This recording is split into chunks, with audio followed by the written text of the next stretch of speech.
Et on retrouve tout de suite Bernard Veil avec ses invités dans son émission Parlons Patrimoine.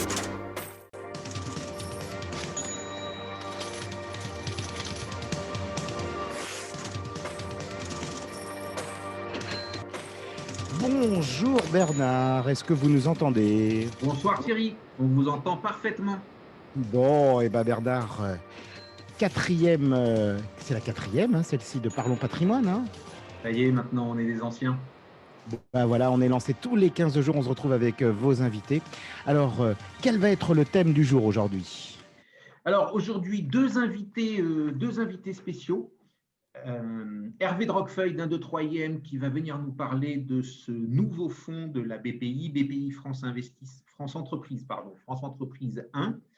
Et Miguel Ribeiro, qu'on connaît très très bien ici, qui va venir nous parler d'entreprendre.pt et du nouveau challenge auquel ils ont participé et qu'ils ont fait en collaboration avec Périgord. Mais j'en dis pas plus, je laisserai Miguel tout à l'heure nous parler de tout ça. Et après, on a nos chroniques habituelles avec nos invités qui sont déjà là, qui sont tous prêts, avec de bonnes nouvelles et d'autres nouvelles un peu moins bonnes. Mais on vous les donnera au fur et à mesure de l'émission.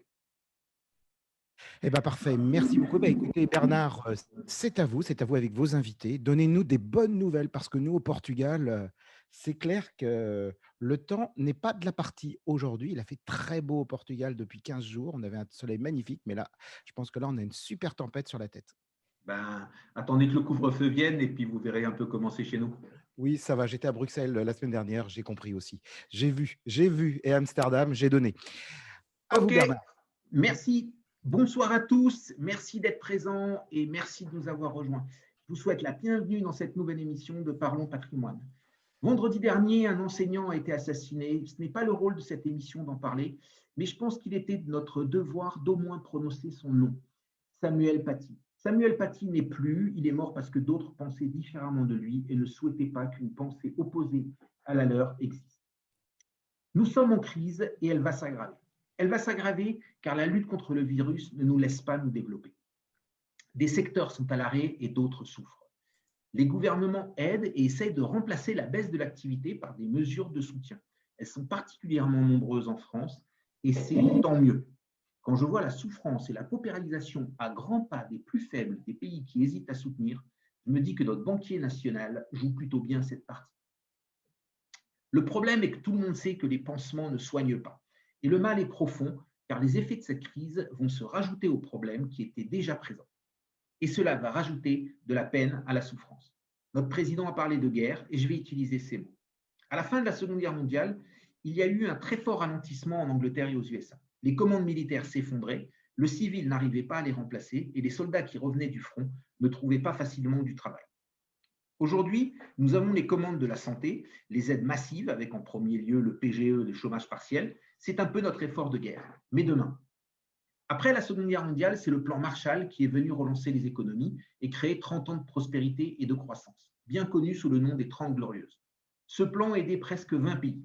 Les moins connus sont le Portugal, la Turquie et la Suisse, 3 États qui furent neutres et dont les économies avaient tourné à fond en livrant les belligérants. Après la pandémie, ou en même temps, nous sommes censés avoir un plan de relance européen avec des milliards.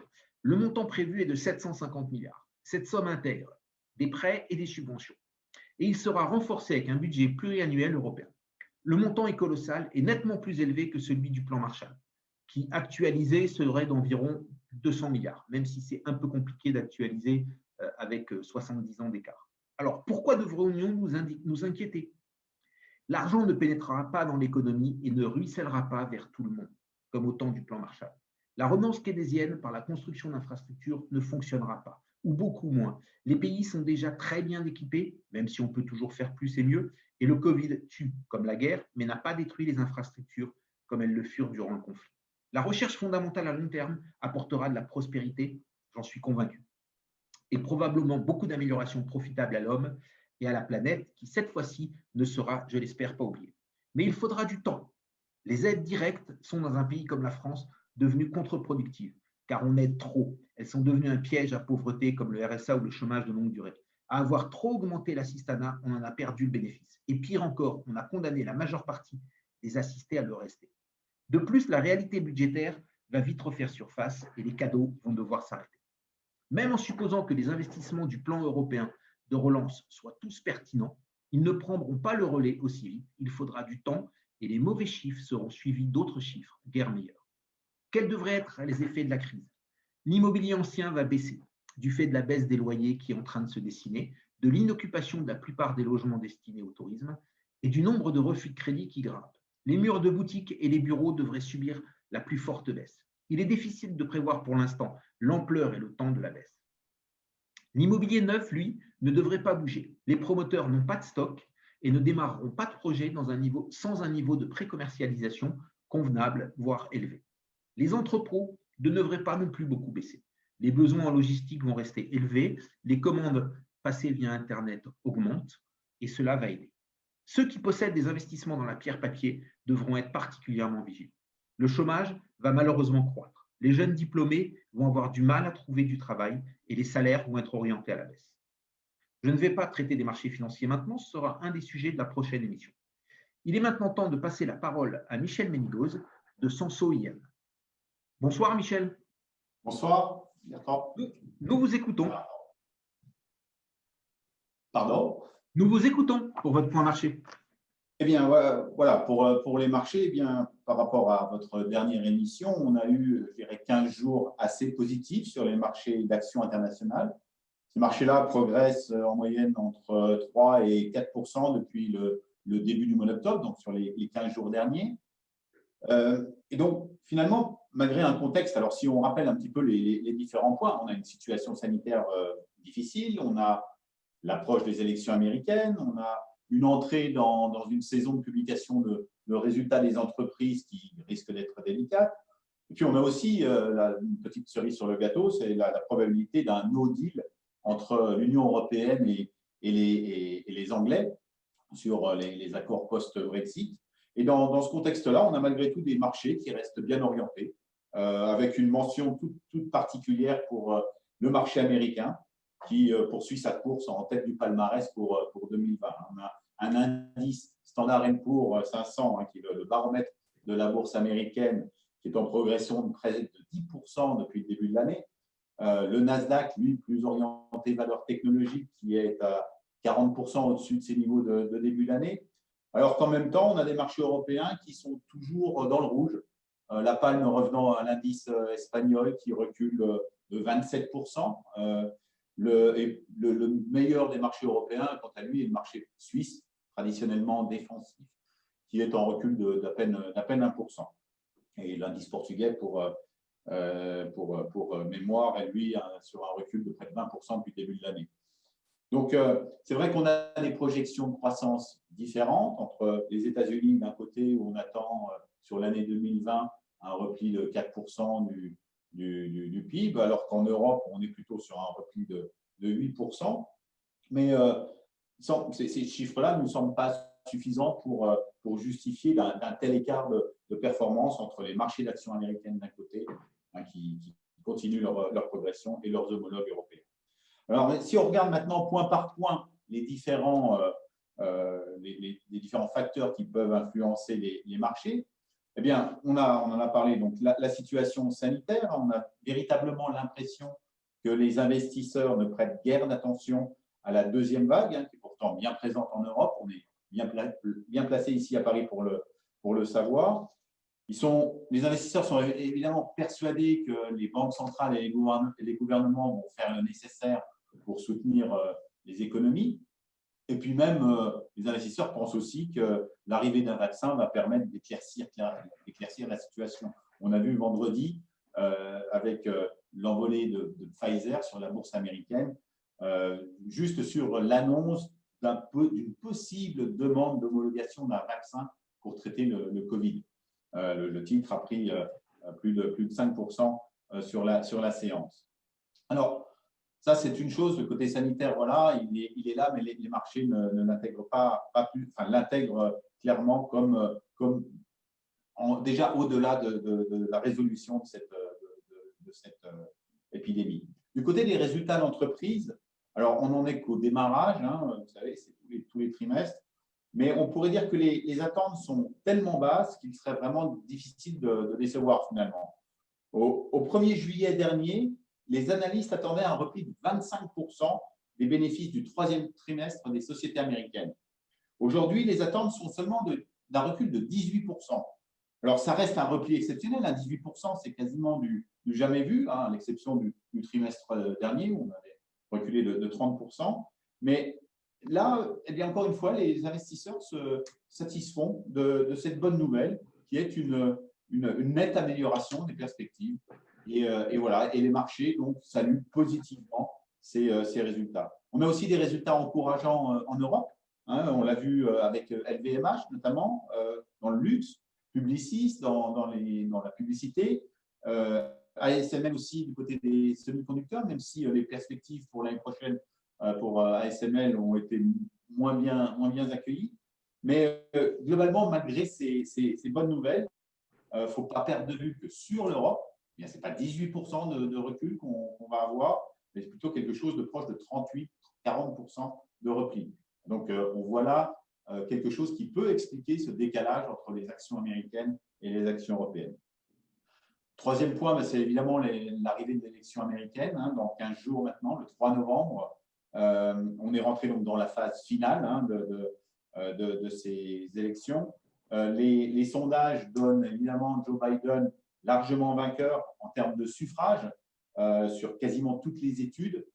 Mais le système américain, vous le savez, est tel que il suffit de quelques petites victoires de Trump dans quelques États, ces États qu'on appelle les swing states, pour qu'ils finissent par l'emporter malgré tout. C'est ce qui s'était passé il y a 4 ans lors de la dernière élection.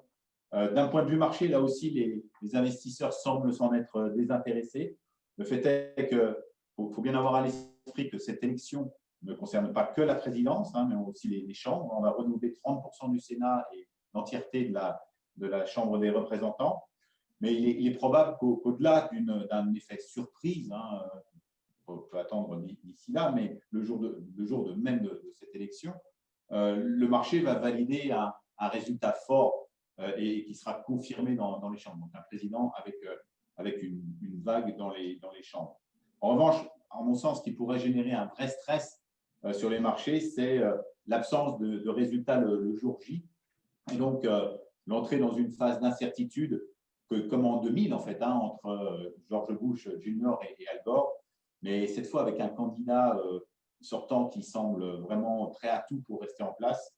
Donc, par conséquent, et sachant, n'oublions pas non plus que c'est seul le président sortant peut valider le résultat du scrutin, ça c'est un point important. On peut s'attendre aussi un peu à tout, malheureusement, dans ce contexte, et notamment un net regain de volatilité sur les marchés si les choses ne sont pas claires le 4 novembre prochain. Et alors, donc, comme je le signalais tout à l'heure, dans cette fin d'année, revient sur le tapis l'imbroglio du Brexit avec l'annonce du Premier ministre anglais d'un possible no deal sur les futures relations commerciales entre l'Union européenne et le Royaume-Uni. À ce niveau, il nous semble que l'Union européenne est renforcée, un peu paradoxalement, grâce au Covid, puisque le risque au moment du Brexit était quand même un risque d'éclatement de l'Union européenne. Et aujourd'hui, compte tenu notamment du plan que vous avez mentionné tout à l'heure, du plan de relance massif des 750 milliards d'euros qui a été mis en place pour les 27 pays de l'Union européenne, eh bien cela soude clairement l'Union européenne contre le Royaume-Uni. Donc maintenant, il faut aussi voir que depuis 4 ans qu'on palabre, qu'on tergiverse au niveau du Brexit, les grands groupes industriels et de services se sont bien préparés au divorce. Donc, peu de chance ni de voir rebondir le marché anglais, ni de voir rebondir non plus la livre sterling dans les mois qui viennent. Donc, voilà pour ce qui est de l'actualité, les facteurs qui pourraient entourer l'évolution des marchés dans les semaines qui viennent. Il reste indéniable, dans notre sens, qu'au niveau des valorisations, les marchés actions notamment sont aujourd'hui sur des niveaux élevés. Les multiples de bénéfices sont bien au-delà de ce qu'ils étaient en début d'année, alors qu'on ne parlait même pas du Covid à l'époque. Donc, ça les rend, à mon sens, un peu vulnérables aux mauvaises nouvelles. Donc, on appelle un petit peu à la prudence aujourd'hui. Mais ce qu'il faut garder à l'esprit, c'est que dans cet environnement, il y a quand même des tendances qui semblent assez fortes, qui se sont dessinées au cours des derniers mois, des dernières semaines. Je pense notamment aux valeurs liées au digital, qui profitent clairement de l'essor du télétravail, et aussi le secteur de la santé, naturellement, qui est dans l'espoir de ce virus. Et à l'inverse aussi, des secteurs qui sont sous pression. Je pense notamment au secteur de l'énergie, notamment tout ce qui est énergie fossile, avec le secteur pétrolier qui est en pleine déconfiture. Hein, il n'y a pas d'autre mot à sortir. Ou aussi le secteur financier qui doit se repenser en termes de modèle. Voilà un petit peu pour ce qui est de notre analyse aujourd'hui des marchés financiers. Merci beaucoup, Michel. Juste une petite question. Vous avez fait état d'une forte hausse du Nasdaq. Est-ce que vous pensez que cette hausse est inquiétante ou légitime, ou alors vous n'avez pas trop d'avis là-dessus? Alors, moi, je trouve qu'elle est assez légitime parce que cette crise a clairement mis en avant, en tout cas la crise du Covid a clairement mis en avant un certain nombre de secteurs gagnants et d'autres perdants, comme je viens de le signaler. Les secteurs gagnants sont clairement, les secteurs de la technologie, et notamment toute la technologie digitale. Voilà, nous sommes aujourd'hui en train d'utiliser des outils produits par ces sociétés, des outils qui étaient beaucoup moins utilisés au cours des années précédentes. Donc, ces valeurs en profitent. Et puis, aussi des secteurs de la santé qui est aussi très, très présent dans le Nasdaq. Le Nasdaq, ce n'est pas uniquement des valeurs, technologiques, ce sont aussi des valeurs de la santé qui profitent aussi de cet environnement. En revanche, évidemment, les arbres ne montent pas jusqu'au ciel. Il faut prendre garde, je dirais, au niveau de valorisation sur ces segments-là, mais contrairement à ce qu'on a pu connaître dans le passé, pour ceux qui ont ce recul-là, on se souvient des années 2000, hein, avec l'explosion de la bulle technologique. On ne peut pas parler aujourd'hui d'une bulle dans la mesure où ces sociétés-là sont des sociétés qui font des bénéfices, qui ont des niveaux de cash très impressionnants, qui investissent, et voilà, et qui, alors qu'en 2000, on était sur des sociétés qui ne vendaient que du rêve, et pour nombre d'entre elles, elles n'existent plus aujourd'hui. Aujourd'hui, il est fort à parier qu'un grand nombre de ces sociétés existeront dans les années qui viennent et continueront à driver l'économie mondiale. C'est un peu ce que je disais. En 2000, elles ont vendu du rêve et c'est aujourd'hui, en 2020, que d'autres sociétés réalisent ce rêve. C'est exactement, c'est une belle façon de le dire, effectivement. OK. Merci beaucoup, Michel, de nous avoir rendu visite. Merci de ce partage de savoir et à très bientôt, j'espère. Merci à vous. Nous allons maintenant continuer avec Maître Antoine de Ravel d'Esclapon, notre notaire attitré, qui va venir nous parler de testament et de testament international. Bonsoir, Antoine. Bonsoir à tous. Bonsoir Bernard. Ce soir, vous êtes venu nous parler de testament. En préparant l'émission, je me faisais une remarque. Ne pas écrire de testament, c'est déjà en écrire un, puisque la loi a prévu ce qui se passerait si aucun testament n'était déposé. Alors, vous avez parfaitement raison. La loi est bien faite. On critique souvent, mais elle est bien faite et elle désigne par défaut vos héritiers. C'est ce qu'on appelle la dévolution légale. Donc, toute personne qui vient à décéder a déjà des héritiers. Alors, on peut dire oui, mais je ne suis pas marié, je n'ai pas d'enfant. Eh bien, vous inquiétez pas, la loi a tout prévu.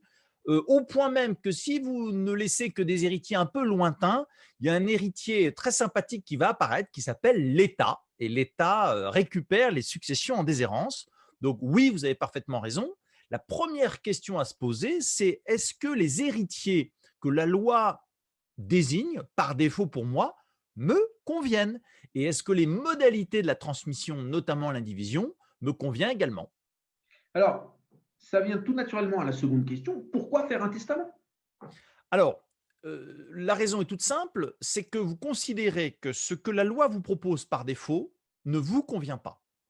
Vous pouvez vous dire, par exemple, la loi par défaut, je suis par exemple simplement en concubinage, ne reconnaît rien à ma concubine. Je voudrais au contraire qu'elle soit protégée, qu'elle puisse rester dans les murs. Et c'est là que vous allez prendre la bonne décision de dire je veux organiser la répartition de mon patrimoine. C'est particulièrement vrai dans les familles recomposées. Mais on peut penser également au cas d'une famille dans laquelle vous souhaitez répartir les biens entre les enfants. Vous avez un fils qui est à la campagne, vous avez une fille qui est à la ville, leurs besoins sont complètement différents. L'un voudrait plutôt du financier pour pouvoir réaliser des investissements et l'autre plutôt habiter la maison de famille qui est plutôt à la campagne. Donc, vous voyez que le testament va permettre de faire du sur-mesure. Le testament ne fait pas mourir, au contraire, il permet d'enquiquiner les vivants une fois décédés. Combien de formes de testament existent-ils et quelle est selon vous la meilleure forme, si tant est qu'il y ait une meilleure forme? Alors, le droit français, je parle du droit français pour commencer, euh, comporte 4 formes de testament. Le testament holographe, il est assez simple. Tout document signé, daté, manuscrit de la part du testateur. Alors, on a eu des exemples complètement romanesques, en particulier une carte postale qui a été requalifiée en testament parce qu'on y désignait à la hâte quelques éléments. On a eu quelque chose écrit sur du sable d'une plage, etc. Donc, c'est un peu le testament d'urgence. Malheureusement, le testament d'urgence, il est devenu un peu le testament par défaut parce que beaucoup, par facilité, disent bah, c'est pas compliqué. On va prendre dans le bac de la photocopieuse une feuille, on va vous faire écrire 2, 3 phrases, et puis ça y est, voilà votre testament. Donc, effectivement, c'est un testament très facile, mais vous l'avez compris évidemment, très peu protégé. Deuxième catégorie, le testament, deuxième forme, le testament mystique. Alors là, on est vraiment dans le théâtre. C'est le testament, vous savez, qu'on voit dans certains films ou certaines publicités, le notaire qui ouvre une enveloppe devant les héritiers, etc. Donc, il est très peu pratiqué parce que c'est vraiment écrit pour les scènes de théâtre. En pratique, il a à peu près tous les inconvénients. Le testament authentique, un notaire, 2 témoins ou au contraire 2 notaires uniquement. Vous dictez vos volontés, le notaire en prend note et ce testament est assez sécurisé. Problème, la Cour de cassation française a une jurisprudence assez paradoxale et elle dit que plus la pensée du testateur, sa volonté est explicite, elle est compréhensible, elle est intelligible, et moins c'est crédible que ce soit lui qui l'ait vraiment pensé, et donc le testament doit être annulé sur la forme. Donc, c'est un peu le paradoxe du testament qui est donc un peu radioactif et qui n'a pas forcément bonne presse. Le dernier testament, il va plaire à tous nos auditeurs qui sont d'un côté ou de l'autre de nos frontières européennes, c'est bien sûr le testament international. Alors, il n'est pas dans le Code civil, il est prévu par une convention internationale, la Convention de Washington. C'est un testament qui est inattaquable en justice, donc très protecteur. Le principe est simple. Le notaire, évidemment, vous prépare un projet par rapport à vos envies, à votre situation particulière et vous allez remettre officiellement ce testament devant le notaire et 2 témoins de manière confidentielle. Les 2 témoins n'ont pas accès au testament et aussitôt, votre testament sera reconnu dans 40 pays dans le monde signataires de cette convention, ce qui est évidemment source de grande sécurité et il est beaucoup plus sûr qu'un testament authentique de droit français. Donc, c'est celui que je pratique au maximum et recommande au maximum. Alors, imaginons que je vous écoute, que je fasse un testament international. Ensuite, y a-t-il des règles pour changer de testament et peut-on le faire facilement? Alors, en pratique, vous avez 2 solutions, la mauvaise et la bonne. Alors, je vais commencer par la mauvaise, c'est de dire ah ben dans ce cas-là, je vais faire ce qu'on appelle techniquement un codicille. Je vais modifier un petit peu ce que j'avais mis dans mon testament en disant que oui, je lègue ma maison à ma fille, mais le bout du jardin, je le lègue quand même à mon fils. Euh, et donc, la difficulté, c'est que la volonté du défunt devient de plus en plus obscure au fur et à mesure que s'accumulent les codicilles. La seconde solution, qui me semble bien meilleure, c'est que vous avez une liberté formidable quand vous faites un testament, c'est que vous pouvez changer d'avis tout le temps. Vous pouvez le révoquer à tout instant. Donc, vous faites un nouveau testament, tout beau, tout neuf, qui révoque le précédent et dans lequel vous manifestez votre nouvelle volonté. Bien entendu, la rédaction va beaucoup s'inspirer du précédent, mais vous allez adapter aux circonstances. Un testament bien construit doit envisager l'ensemble des hypothèses. Je vous donne un exemple de catastrophe. Vous allez chez le notaire pour une acquisition immobilière. Vous êtes en concubinage avec Julie. Julie, elle est très gentille, elle est très sympathique, elle est très sensuelle, elle est tout ce que vous voulez. Et le notaire vous dit ah, mais il faudrait protéger Julie quand même, parce que vous achetez ensemble une maison, vous vous endettez pour 25 ans. Vous dites vous avez tout à fait raison, mon bon maître. Et donc, on est déjà pacsé, je vais faire un testament et je vais reconnaître à Julie des droits dans ma succession. 5 ans plus tard, vous avez rompu avec Julie et vous êtes maintenant avec Stéphanie. Simplement, votre testament chez le notaire, il désigne comme légataire universel Julie. Donc, vous décédez quelques années plus tard, le plus longtemps possible, j'espère, et c'est donc la deuxième, Stéphanie, qui s'attendait à recevoir quelque chose, mais pas du tout. C'est Julie qui va être l'unique héritière, plus exactement légataire, parce qu'elle est l'unique légataire dans votre testament, parce que vous avez indiqué Julie, vous n'avez pas indiqué ma partenaire de Pax, alors que vous avez changé de partenaire de Pax. En conséquence, c'est votre ex, entre guillemets, qui va être l'unique légataire. Et comme le Pax a été rompu avec l'ex, elle va supporter la fiscalité de 60%. Donc voilà l'exemple du testament mal rédigé qui va coûter une fortune en droit de succession et une catastrophe sur le plan de la paix des familles. Alors, là, vous m'avez parlé d'un testament mal rédigé. Il y a d'autres formes de testament mal rédigé aussi. Que se passerait-il si, suite à une erreur, voilà, bon, ça peut arriver à tout le monde, les notaires comme les autres font des erreurs, le testament devient illégal ou juste, pour être moins brutal, partiellement contraire à la loi? Et il y a une autre idée qui me vient pendant que je vous pose la question. Imaginons un testament, il respecte parfaitement la loi le jour où vous l'écrivez, et puis après, la loi change, parce que ça arrive beaucoup, ça arrive souvent. Et donc, le jour où la personne qui vous aurait consulté décède, le testament, lui, n'est plus légal, parce que la loi a changé. Comment est-ce que tout ça serait traité? Alors, première bonne nouvelle, la jurisprudence est toujours favorable à sauver le testament coûte que coûte. L'idée, c'est respecter au mieux la volonté du défunt. Souvent, c'est plus des problèmes d'ambiguïté, parce que le testament a été mal rédigé, vous avez raison, que d'illégalité pure et dure. Le cas très particulier, la vraie contrainte que vous avez en droit français, mais je crois savoir que c'est un peu la même chose au Portugal, c'est évidemment la réserve héréditaire. J'entends déshériter mes enfants, effectivement, mes enfants vont pouvoir contester les effets du testament.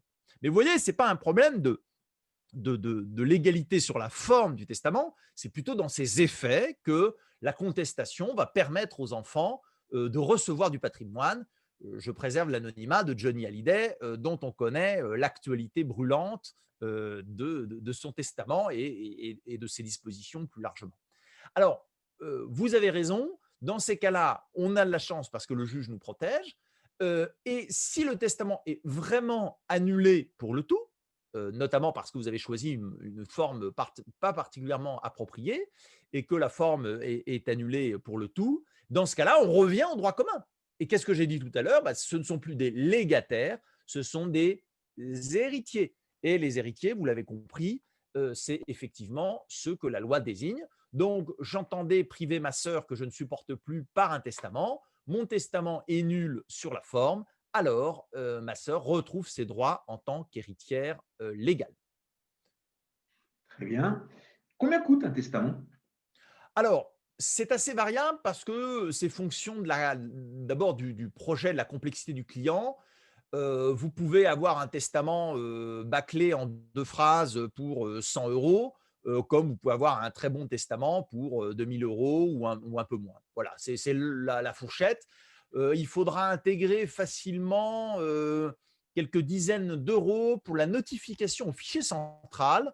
En effet, les notaires sont, comme vous le savez, des personnes très organisées, très sérieuses, et donc, dès lors qu'elles ont connaissance d'un testament, elles ne manquent pas de le signaler au fichier central des dernières volontés, de sorte qu'au moment de la succession, le notaire consulte ce fichier central, et alors même qu'entre-temps, la famille a changé de notaire, a changé géographiquement, etc., on retrouvera en bonne et due forme votre testament.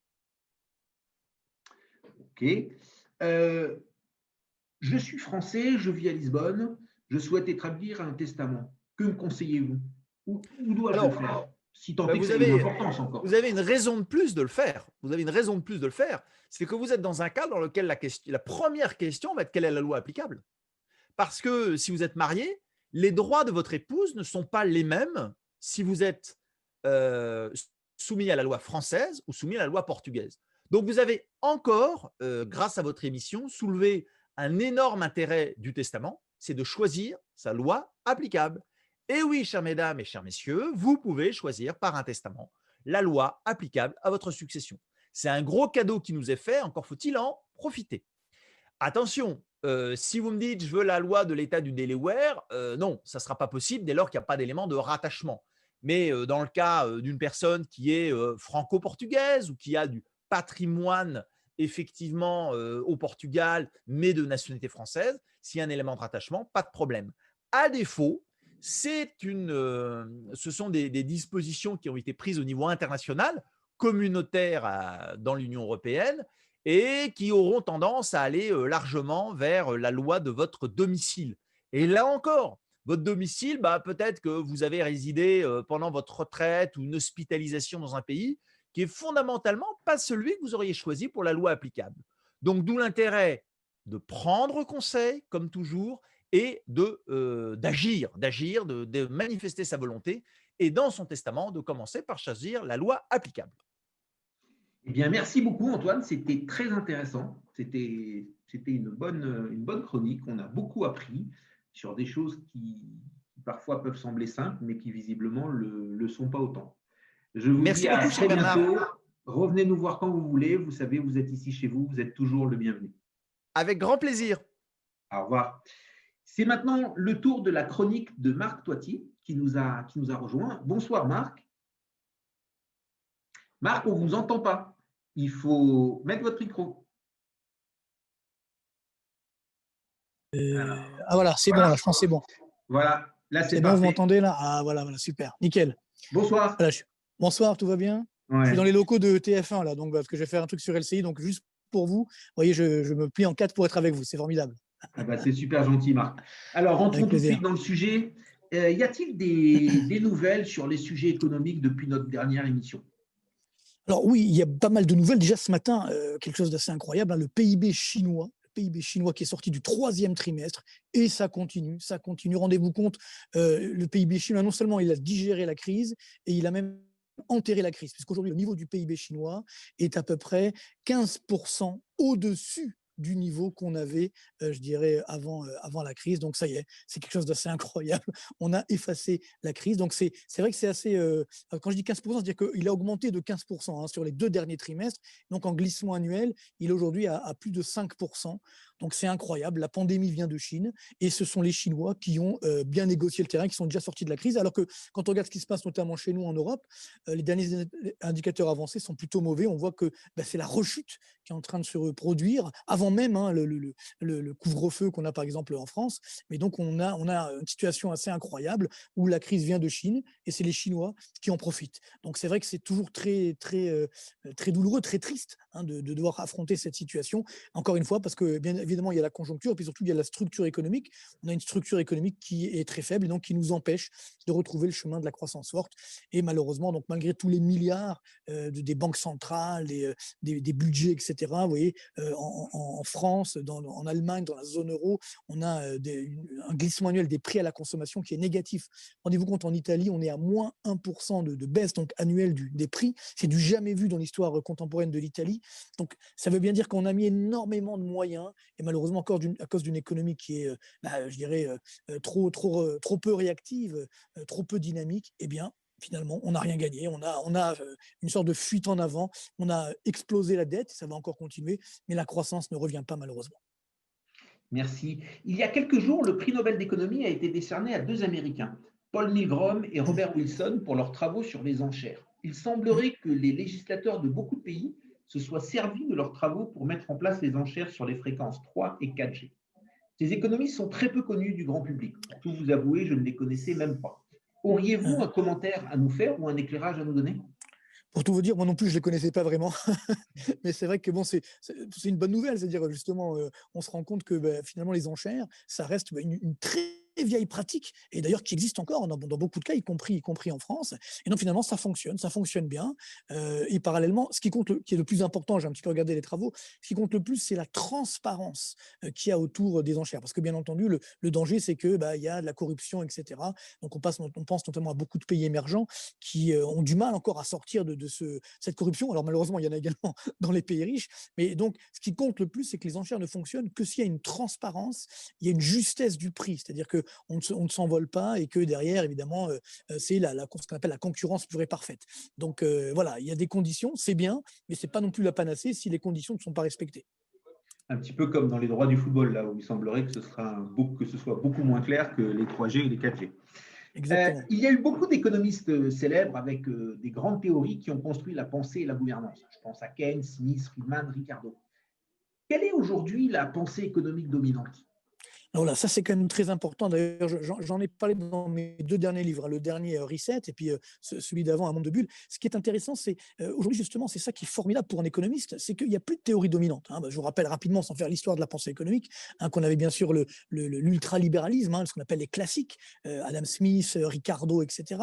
Après à la crise de 29, on a eu évidemment de John Keynes, qui est mon économiste préféré. Alors souvent, il est très mal perçu parce que Keynes, on croit que c'est entre guillemets un socialiste. Pas du tout. Keynes était également un vrai libéral, mais qui disait tout simplement, des fois le marché, il n'arrive pas à l'équilibre, et donc il faut que un acteur au-dessus des partis, entre guillemets, l'État en l'occurrence, s'occupe de cette économie pour justement la redresser, type ce qui s'est passé en 29 ou en 2009 ou encore aujourd'hui. Mais il y avait une condition qu'on a évidemment oubliée, notamment chez nous en France, c'est que une fois que la croissance privée revient, il faut que justement la dépense publique se retire et qu'on retrouve un excédent public, ce qui permettra de relancer la machine lorsque on aura une nouvelle crise. Et donc, nous, ce qu'on a oublié par exemple en France, c'est que le dernier excédent public remonte à 1974. Donc, bon, tout ça pour dire que le keynésianisme a très bien marché, mais sous certaines conditions. Alors après, on a eu ce qu'on appelle le monétarisme. C'est vrai que dans les années 70-80, quand on a eu les chocs pétroliers, on avait une situation qu'on appelle de stagflation, c'est-à-dire une récession, de stagnation économique et en même temps de l'inflation forte, ce qui est a priori antinomique, mais c'était notamment lié au prix des matières premières et du pétrole. Et là, c'est vrai que c'était un vrai challenge. Et donc, on a lutté contre l'inflation, et qui était le vrai danger à l'époque. Le problème, c'est qu'on a trop lutté contre l'inflation. C'est-à-dire que finalement, les monétaristes, ils ont eu leur heure de gloire. Et puis après, on a été trop loin. Je pense notamment chez nous en Europe, notre ami Jean-Claude Trichet, enfin, je ne sais pas si c'est notre ami, mais rappelez-vous que ce soit en 2008, en 2011, il avait cette politique ultra-monétariste, donc de resserrement des taux d'intérêt, ce qui a plongé la zone euro dans la récession, ce qui est évidemment dramatique, parce que justement, il n'y avait pas d'inflation. Donc, ce qui est intéressant aujourd'hui, c'est que justement, il n'y a pas de théorie dominante, hein. C'est-à-dire qu'on est à la fois, il faut être à la fois libéral, parce qu'il faut une économie justement où il y a des libertés, mais il faut également être keynésien, c'est-à-dire avec des moyens de relancer évidemment la machine lorsqu'on en a besoin, mais sous certaines conditions et en étant bien entendu pragmatique. Et puis, il faut aussi un peu de monétarisme, c'est-à-dire s'intéresser évidemment à la politique monétaire, mais on le voit aujourd'hui, il n'y a pas d'inflation. Alors là où on se trompe d'ennemi, c'est qu'on regarde l'inflation des prix à la consommation, et donc c'est vrai qu'il n'y en a pas, je l'évoquais tout à l'heure. Par contre, il y a de l'inflation ailleurs, des prix des actifs, de la bourse, des obligations, de l'immobilier. Donc c'est là où il faut justement étendre un peu cette théorie monétaire. Donc pour moi, c'est vrai que c'est formidable. Je trouve qu'on a une période difficile, c'est vrai, mais à la fois extrêmement intéressante, puisqu'il n'y a pas de théorie dominante. Il faut un petit peu tout. Et si vous avez un économiste qui vous dit « Ah non, c'est ça la théorie qui marche », vous êtes sûr qu'il la faut. Parce qu'aujourd'hui, c'est une sorte de mix de tout, une sorte de melting pot. Il faut prendre un peu de tout pour justement, je dirais, arriver vers plus de croissance, plus d'emplois. En fait, la seule théorie qui marche, j'ai envie de dire, c'est le bon sens. Voilà. Si on a du bon sens, globalement, on devrait s'en sortir. Donc c'est en tout cas ce que je défends depuis des années et ce que je continuerai à défendre, bien entendu. Alors, si on a du bon sens et qu'on se base sur le bon sens, on n'a presque plus besoin d'économie. Oui, si, quand même, il en faut. Il en faut, notamment en termes d'échanges, bien entendu. Et puis surtout, il faut un cadre. C'est-à-dire qu'il ne faut pas une croissance débridée, entre guillemets, il faut pas que ce soit la loi de la jungle. Il faut un cadre, bien entendu. Il faut que l'État soit là, il faut qu'on ait une protection. Maintenant, il ne faut pas que justement ce cadre étouffe l'économie. Donc là, c'est le danger que nous avons, c'est que trop souvent, justement, on le voit en France, hein, on a un poids des dépenses publiques de 56% du PIB, numéro 1 au monde, et encore, entre guillemets, certains pensent que nous sommes un État libéral, où il y a de la rigueur. Enfin, c'est quelque chose d'assez incroyable. Et donc, on a vu dans cette crise, par exemple, en Allemagne, le poids des dépenses publiques, c'est 44% du PIB. Chez nous, c'est 56%, donc il y a 12 points d'écart. Et quel est le pays qui s'en est le mieux sorti? C'est l'Allemagne. Et ce n'est pas uniquement pendant cette pandémie, ça fait déjà une dizaine d'années, voire une quinzaine d'années que ça existe. On a plus de croissance en Allemagne qu'en France. On a également un taux de chômage beaucoup plus faible en Allemagne qu'en France. Et donc, c'est là le drame. Alors que je vous rappelle qu'en Allemagne, on a un vieillissement de la population. Donc, ça devrait être l'Allemagne qui souffre bien plus que les autres pays, notamment que la France. Et pourtant, c'est elle qui s'en tire le mieux. Donc, ça veut dire que ce n'est pas un problème de quantité de dépenses publiques, mais de qualité de la dépense publique. Donc, c'est là où l'économie est importante. Il faut une efficacité d'un point de vue, évidemment, de la croissance et surtout de l'emploi. Hein. Le plus important, c'est l'emploi qui permettra de distribuer des revenus, d'avoir de la consommation, d'avoir du bien-être. C'est comme ça que ça fonctionne.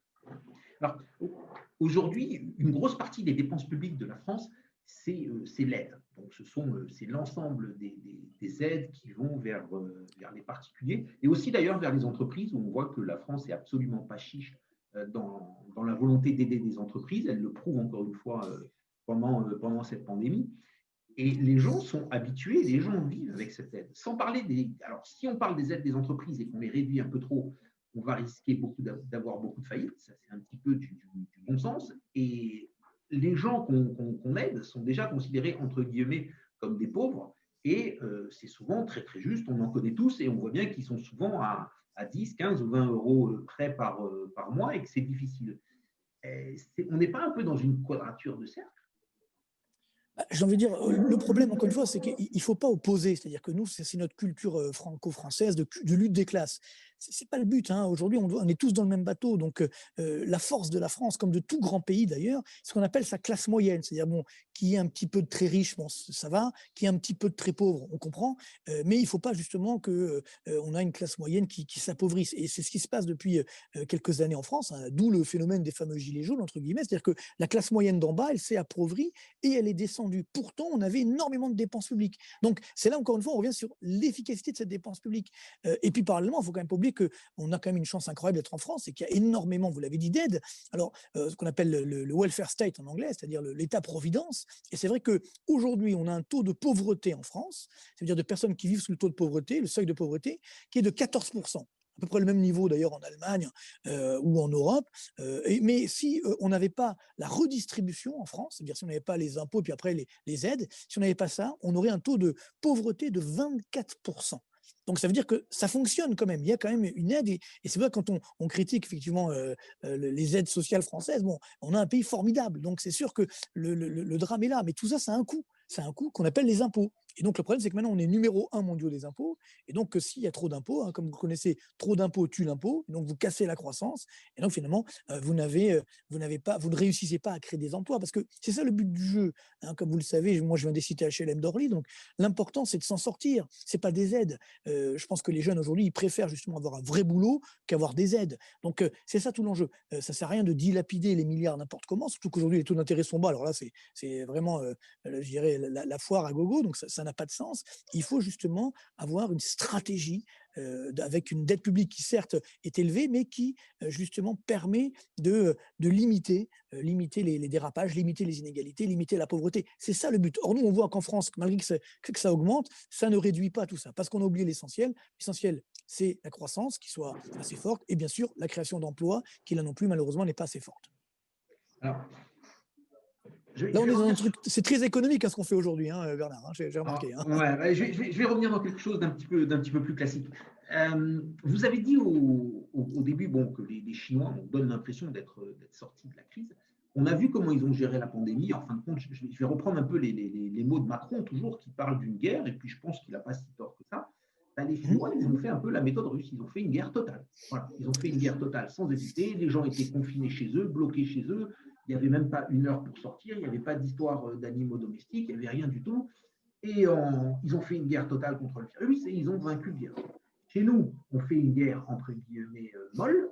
Et ce qui me traumatise un peu et ce qui me fait un peu peur, est-ce qu'on n'est pas condamné avec cette guerre molle de ne jamais être victorieux vis-à-vis du virus tant qu'on n'aura pas trouvé un vaccin ou un traitement?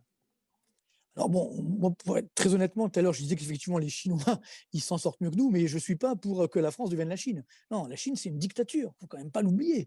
Et donc, la France est un pays de liberté, bien entendu. Donc, c'est là où, quand on fait des confinements, quand on fait le couvre-feu, vous voyez ce terme, couvre-feu, on se croirait pendant une guerre, quoi. C'est assez horrible.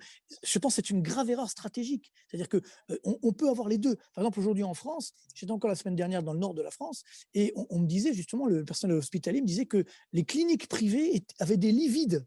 Pendant le confinement, le premier confinement qu'on a eu, encore aujourd'hui, les lits des cliniques privées sont vides. Donc, vous voyez, un exemple, l'État, plutôt que de dilapider les milliards n'importe comment, il devrait mobiliser les cliniques privées, quitte à payer les cliniques privées, pour justement libérer des lits. C'est quand même incroyable, cette méconnaissance. Donc, moi, je pense que le problème numéro un, si vous voulez, c'est que les dirigeants qui sont aujourd'hui aux commandes ne sont pas à la hauteur de la situation, à part peut-être en Allemagne, mais on voit bien ce qui se passe chez nous, parce qu'on n'est pas dans le concret, on n'est pas justement dans la réalité du terrain. C'est ça qui nous coûte très cher. Alors après, vous avez le cas extrême de la Chine, évidemment, ou de la Russie, où là, c'est la dictature et on ne peut pas bouger une oreille. Ça, évidemment, ce n'est pas du tout ce qu'on souhaite. Mais je pense qu'il y a un juste milieu à trouver, avec, bien entendu, par exemple, moi, je pensais à des tests immédiats qui existent aujourd'hui. Alors, ils sont un peu chers, ils ne sont pas complètement fiables, mais là, si on a des tests immédiats, on peut après aller au bureau et enlever son masque, retrouver une activité relativement normale, faire des conférences, aller au restaurant, etc. Parce qu'on le sait tout de suite si vous êtes contaminé ou pas. Donc là, ça existe. On ne le fait pas. Pourquoi ? Là aussi, interrogation. Donc, vous voyez, ce qui nous fait défaut, c'est le manque de pragmatisme. Donc, c'est là aujourd'hui la vraie difficulté. Moi, je pense qu'il y a un juste milieu entre les deux. Et puis, bon, je vais vous donner des chiffres qui vont peut-être un petit peu vous choquer, mais je suis désolé de vous le dire. Vous savez, en France, moi, ce qui me gêne, c'est le comptage des morts qu'on a tous les jours. C'est dramatique, bien entendu, puisque ça, il faut le savoir. En France, on a à peu près 600 000 morts par an, indépendamment du Covid. Donc, au cours des 10 dernières années, on avait 570 000 morts par an, en moyenne annuelle. Et à partir depuis l'année dernière et pendant encore une dizaine d'années, comme on a les enfants du baby-boom, donc c'est-à-dire les classes importantes qui sont nées de l'après-guerre, qui arrivent aujourd'hui, on va dire en fin de vie, entre guillemets, et bien donc mécaniquement, là, on va passer de 600 000 à 630 000 décès par an, indépendamment du Covid. Alors, c'est vrai que malheureusement, le Covid risque d'un petit peu augmenter ces chiffres, mais c'est sûr que si on compte tous les jours les morts, vous vous rendez compte, 630 000 morts par an, ça veut dire 1700 morts par jour. Si on s'amuse à compter tous les jours, ça devient complètement anxiogène. Donc moi, je pense, voilà, il faut, malheureusement, la mort fait aussi partie de la vie, donc il faut aujourd'hui vraiment regarder de l'avant, ne pas s'apesantir et être surtout, j'ai envie de dire, pragmatique. Moi, ce qui m'inquiète, on a vu encore le drame de vendredi dernier, là, en France. C'est vrai qu'on se dit quand même, je veux dire, tous les massacres qu'il y a eu déjà, qu'est-ce qui a été fait? On se rend compte qu'aujourd'hui, il y a énormément de personnes qui étaient fichiers S, etc., qui sont toujours là, qui ne sont même pas en situation régulière et qu'on laisse là. Bon, donc voilà, tout ça, je veux dire, il faut aujourd'hui du pragmatisme, de l'efficacité. Tout est lié, parce que c'est à partir de là que vous allez générer de la confiance. Parce qu'aujourd'hui, quand on vous dit, vous allez clairement avoir le couvre-feu, etc., on ne sait pas trop où on va. Donc c'est anxiogène et c'est très dangereux parce que s'il n'y a pas justement de perspective économique, après, vous n'avez aucun moyen justement d'investir, d'innover. Donc voilà, c'est comme ça qu'on va redonner effectivement la confiance. C'est ce que j'appelle dans mon livre le reset, quoi. On va appuyer sur le bouton reset, mais il faut que ça marche mieux qu'avant. Là, ce qu'on est en train de faire pour l'instant, on a appuyé sur le bouton reset, on n'a pas eu le choix, sauf que j'ai l'impression que malheureusement, c'est pire qu'avant, notamment chez nous. Donc, ne nous trompons pas d'ennemis. Aujourd'hui, il faut vraiment absolument retrouver du pragmatisme économique et arrêter ce dogmatisme qui est décidé par des têtes pensantes très intelligentes, évidemment, mais qui ne connaissent pas la vie, qui ne connaissent pas le terrain, on va dire. Et c'est ça qui nous coûte très cher. Alors, je voudrais juste rebondir sur une chose que vous avez dit. Vous avez parlé du couvre-feu et vous avez dit, ça me rappelle un peu pendant la guerre. Il y a 2-3 jours, je lisais une... Enfin, j'y étais pas pendant la guerre, je vous rassure, j'étais pas né. Justement, il y a 2-3 jours, je lisais une chronique d'une dame qui, elle, a été pendant la guerre, était dans un réseau de résistance et qui a brisé plusieurs fois le couvre-feu. Et ce qu'elle disait qu'à cette époque, elle aurait bien voulu ne risquer qu'une amende de 135 €. Ah bah oui, ça c'est clair. Mais évidemment, mais ça aussi, moi j'irais même, j'ai envie de dire, quand vous voyez les films, par exemple sur 1917, sur les guerres d'avant, c'était horrible. On sacrifiait des jeunes, des générations entières. C'était horrible. Donc on a une chance incroyable. Ce que je voulais dire par là, c'est que même si le mot est le même, le concept n'est peut-être pas vraiment le même. Non, mais moi d'ailleurs, je suis contre justement ce terme, parce que justement, ça n'a pas de sens. Justement, c'est pour faire peur aux gens, c'est anxiogène. On ne se rend pas compte de la chance que nous avons de vivre aujourd'hui, mais attention. C'est-à-dire que le danger, c'est que malheureusement, l'histoire se répète. Donc, ce qui m'inquiète vraiment, moi, c'est qu'on ait une dérive sociétale avec derrière des guerres civiles ou autres, etc. C'est absolument pas ça qu'on veut quand même dans nos économies. Tout ce qu'on a fait depuis des décennies, justement, c'est pour éviter tout ça. Donc, il faut calmer le jeu. Et je pense qu'employer ces termes un petit peu anxiogènes, c'est extrêmement dangereux. Et je pense que c'est une erreur stratégique de la part de nos dirigeants. Très bien. Merci beaucoup, Marc. Et bonne semaine quand même. Et puis bon, allez, on va essayer de sortir par le haut de tout ça. Très bien. À très bientôt. Et au revoir, Marc. Au revoir. Il est maintenant temps pour nous de recevoir Myriam Waki. Myriam Waki du cabinet Paresse Avocado. Myriam, êtes-vous là, Myriam?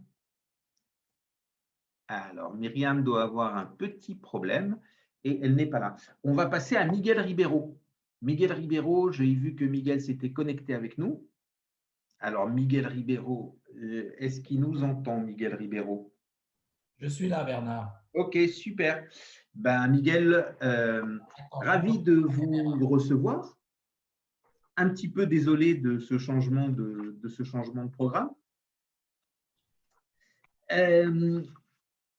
Vous êtes président d'entreprendre.pt. Vous avez été élu en juin dernier et reprenez le flambeau de cette association, bien ancrée maintenant dans le paysage de la francité ou de la francophonie au Portugal. C'est cela, Bernard. Tout d'abord, je tiens à remercier la French Radio et vous, Bernard, particulièrement pour cette opportunité de pouvoir nous exprimer et de parler un petit peu d'entreprendre et plus particulièrement d'une initiative autour du challenge, mais que vous allez bien évidemment, Bernard, nous challenger à ce sujet dans quelques minutes. Alors, pour ceux qui ne nous connaissent pas encore, donc l'association entreprendre.pt a été créée en 2014 et aide les entrepreneurs francophones à s'installer, à se développer depuis bientôt 10 ans au Portugal. C'est une association à but non lucratif dont la raison d'être est de faciliter la mise en réseau des gens qui soient surtout petites entreprises établies au Portugal, leur apporter par ce biais un soutien dans le développement de leurs activités, une porte d'entrée, la création de synergies avec le tissu entrepreneurial et l'écosystème portugais, etc., etc. Donc, effectivement, la situation sanitaire dont on parlait juste avant et que malheureusement nous connaissons tous trop bien, a mis l'association face à un défi quand même très important, puisque vu les contraintes sanitaires, il n'est pas possible d'organiser beaucoup d'événements. Je dirais même, il est impossible et il devient impossible d'organiser les événements. Donc, la question et le défi qui se met devant nous, c'est comment nous rapprocher de nos membres et faire en sorte de rester en contact avec eux, alors même que les contraintes, voilà.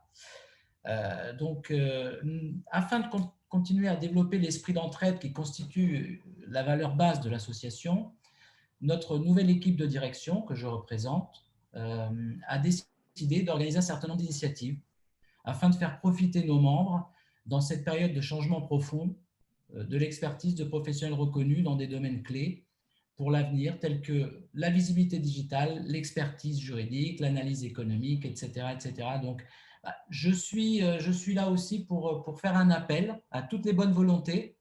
Nous sommes preneurs de toute bonne volonté pour justement nous aider à pouvoir diffuser des contenus auprès de nos membres. Bien évidemment, voilà, donc il suffit de nous retrouver, on est très facile à trouver sur Internet. De toute façon, ils peuvent s'adresser à nous à la radio et on vous transmettra les demandes. Avec un appel aussi énergique que ça et venant du fond du cœur, je pense que vous allez être submergé de demandes. Mais vous êtes en train de finaliser un challenge, je crois, qui s'appelle le Challenge Périgord-Luxembourg. Et votre association représente ce challenge au Portugal. Qu'est-ce que c'est exactement ce challenge, en 2 mots? Il y a 4 ans, c'est vrai, Bernard, il y a 4 ans, nous avons lancé le challenge Business Entreprendre en partenariat avec Périgord. Il nous a semblé important de nous ouvrir davantage vers une francophonie élargie. Donc, au tout début, ce challenge était un challenge destiné aux entrepreneurs et aux initiatives entrepreneuriales françaises. Bien évidemment, nous parlons toujours d'initiatives entrepreneuriales françaises opérant au Portugal, puisque le lien avec le Portugal est une condition absolument sine qua non. Et il nous a semblé important de commencer à nous ouvrir davantage vers une francophonie plus élargie. L'année dernière, une entrepreneuse suisse, a ouvert d'ailleurs le chemin. Et cette année, nous avons voulu inviter également les entrepreneurs luxembourgeois en particulier à y participer. Car en effet, il y a des liens très forts qui unissent, peut-être peu de gens le savent, mais il y a des liens très forts qui unissent le Portugal et le Luxembourg, puisque entre 20 et 30% de la population du Luxembourg est luso-descendante. Donc, ce qui est quand même assez significatif. Et cela a permis un tissage de relations économiques très fort entre les deux pays, qui sont bien évidemment restent de petits pays. Donc, nous avons compris que cette ouverture est fondamentale pour enrichir les échanges. Et ce challenge ouvert à toutes les jeunes pousses et startups luxembourgeoises francophones implantées au Portugal et recherchant des financements ou des conseils, du mentoring de démarrage est un réel succès. Le comité a même dû s'étoffer en faisant intervenir des interlocuteurs professionnels externes afin d'approfondir les dossiers aussi passionnants que divers qui nous sont arrivés, puisque nous avons reçu des dossiers allant de l'agriculture biologique au marketing, en passant par la presse, la construction, etc. etc. Alors justement, vous m'avez dit que vous aviez 2 finalistes. Tout à fait. Donc, alors, quels sont-ils? Alors, c'est un scoop, on est les premiers à qui vous le dites. Pardon? C'est un scoop, nous sommes les premiers à qui vous le dites. C'est un scoop, effectivement. Vous êtes les premiers à qui nous allons le révéler, puisque le comité se concentre maintenant sur l'étude approfondie de deux dossiers finalistes qui sont… Alors, le premier est un projet très, très avant-gardiste. C'est le projet MySardine, qui est une start-up qui œuvre autour de la création d'un produit financier autour de la conservation des boîtes de sardines. Alors, ça peut paraître un petit peu loufoque, mais saviez-vous que les sardines en boîte peuvent se conserver plusieurs décennies? Ah ben non. Je ne le savais pas. Saviez-vous que les sardines en boîte, pour les conserver et obtenir un vieillissement optimal, il faut les retourner tous les 6 mois et qu'au bout de 10 ans, les arêtes disparaissent? Eh bien, moi, je ne le savais pas. Et effectivement, en devenant millésimées, si on peut s'exprimer ainsi, les sardines prennent de la valeur et deviennent un mets d'exception. Et de plus en plus, des chefs étoilés, des experts culinaires mettent l'accent sur ce mets qui, semble-t-il, moi personnellement, je n'en ai encore jamais goûté, mais je connais beaucoup de gens qui en ont déjà fait l'expérience en ayant trouvé de vieilles boîtes de sardines à la maison. Effectivement, c'est un mets d'exception. Alors, ce que MySardine propose, c'est de permettre d'investir dans un stock physique de boîtes de sardines, puisque on parle quand même de quelque chose de sérieux, en se chargeant de toute la logistique et en faisant bénéficier les participations de la valorisation du stock. Bien évidemment, tout cela avec un investissement très fort dans une véritable création de marché global, hein, puisque en tant que micro-marché, il ne peut être vu qu'au niveau global. Voilà. Donc ça, c'est le premier finaliste. Donc, MySardine, premier finaliste. Le deuxième finaliste. Le deuxième finaliste sur lequel nous nous penchons aujourd'hui c'est Home 3D. Home 3D est une start-up qui existe déjà depuis un certain temps, qui réalise déjà des visites immobilières en 3D et des missions de home staging virtuel. Donc, c'est une société qui s'appuie sur une technologie qui est déjà reconnue et largement testée et qui apporte surtout beaucoup de valeur ajoutée au niveau de son savoir-faire et de la qualité des prestations qu'ils apportent. Donc, ce projet nous tient particulièrement à cœur parce que il est vrai que la situation sanitaire actuelle représente un accélérateur formidable pour leur activité. Donc, alors, il n'y a pas il faudrait pas qu'on trouve un vaccin trop vite alors. Alors, il n'y a pas que du malheur dans le Covid. Il y a aussi des sociétés des activités qui tirent leur épingle du jeu. Et il se trouve que Home 3D a su anticiper sans trop le savoir, mais ils se sont réorganisés avec le Covid pour accélérer notamment la perfectionnement de leurs visites virtuelles, parce qu'il faut savoir qu'aujourd'hui, les gens ont du mal. Alors moi, je prends mon exemple personnel. J'ai eu recours à eux, par exemple, parce que j'avais un appartement à louer et j'avais des difficultés parce qu'il y avait des demandes de visite, mais les gens ont peur d'aller visiter des appartements les uns derrière les autres de façon massive. Donc, il y a quand même un frein à ce niveau-là. Et les agents immobiliers, de leur côté, essayent quand même d'éviter les visites parce que ça fait perdre du temps et ça les met également en risque. Donc, aujourd'hui, avec une visite virtuelle de cette qualité, ça permet vraiment de gagner beaucoup de temps. Et c'est un véritable investissement pour promouvoir un bien immobilier. Donc, voilà. Alors, l'annonce du gagnant se fera quand? Alors, le comité du Challenge Business Entreprendre révélera l'identité de son lauréat 2020 le 5 novembre prochain. Bon, ben, il n'y a plus beaucoup à attendre. Eh bien, écoutez, c'est avec plaisir que nous le recevrons. Nous recevrons d'ailleurs avec plaisir les deux finalistes. En premier, bien sûr, le gagnant. Au revoir, Miguel. Merci beaucoup d'être venu nous voir et à très bientôt. Merci à vous, Bernard. À très bientôt. C'est maintenant au tour de Myriam Waki. Myriam Waki, notre avocate préférée. Myriam, êtes-vous là? Je suis là. Oh, super, Myriam. Voilà. C'est Maël Toledano de Wellings Assurance qui va vous interroger et qui va, avec vous, développer ce sujet. Maël, c'est à vous. Bonsoir Myriam. Avec plaisir. Vous de revenir aujourd'hui avec un sujet bien dense et pourtant combien important. De plus, ce sujet concerne un grand nombre de nos auditeurs. Comment et selon quelles lois seront imposés les héritiers citoyens français qui avaient des biens immobiliers au Portugal? Donc déjà, ma première question sera le cas d'un Français résident en France et quittant ce monde avec une belle maison au Portugal en laissant une épouse, elle aussi résidente en France, un enfant résident en France et un second enfant résident au Portugal. Que va-t-il se passer? Selon quels critères les choses vont s'ordonnancer? Aidez-nous, s'il vous plaît, à y voir un petit peu plus clair. Avec grand plaisir. Alors, tout d'abord, il faut bien différencier la loi civile de la loi fiscale qui va s'appliquer à la succession. En effet, il est possible que ce soit deux lois différentes en fonction de la situation.